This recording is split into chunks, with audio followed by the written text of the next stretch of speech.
I'm Wally from Impulse Labs, and today we're dry sous videing a ribeye steak. You can do this on the Impulse cooktop. You get the same edge-to-edge finish that you would with a normal traditional sous vide method, but without the water or the plastic. Here's how you do it. Step one, I'm taking a 1.5-inch thick ribeye steak, and I'm going to insert a temperature probe into the thick part of it. Step two, we're going to season it with salt and pepper. I'm going to very liberally lay on the salt here on both sides. Step three, we're going to put it in a stainless steel pan. I'm using a all-clad tri-ply. You don't need any oil or anything in the pan at this point. We're just going to set the steak in. We're going to cover it, and we're going to set the temperature to 140. My goal here is to get to an internal temperature of 130 degrees, so we're right at the borderline between medium rare. I'm setting the temperature on the stove slightly above that because there is a little bit of a temperature gradient between the bottom of the pan and the top, and setting it to 140 will speed things up a little bit. This is going to take about 1 to 1.5 hours until we get to that temperature. We're going to flip it every 20 to 30 minutes to speed things up a little bit, and I've set the temperature slightly above the target again to speed up the process. Now that the steak is up to an internal temperature around 130 degrees, we're going to turn off the heat. We can remove the steak from the pan and take out the internal thermometer.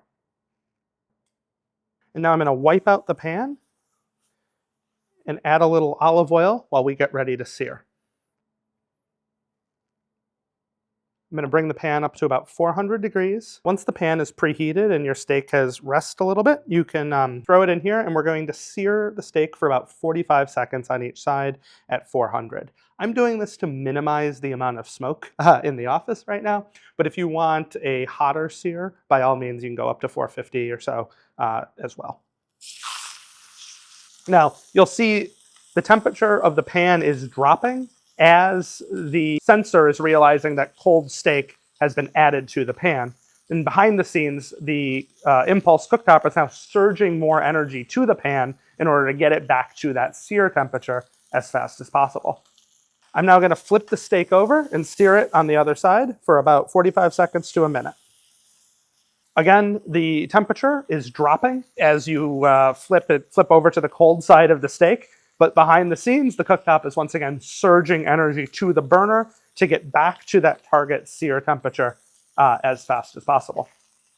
All right, I'm going to remove this from the heat now, and we'll let it rest for a second before we cut it open. But we got a good, nice little sear on both sides there.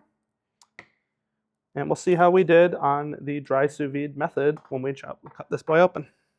All right, we're going to cut this open and see how we did. As you can see, we have a single color of pink from edge to edge. That's the 130 degrees. And then only a very small gray gradient on either side where we seared the steak for 45 seconds.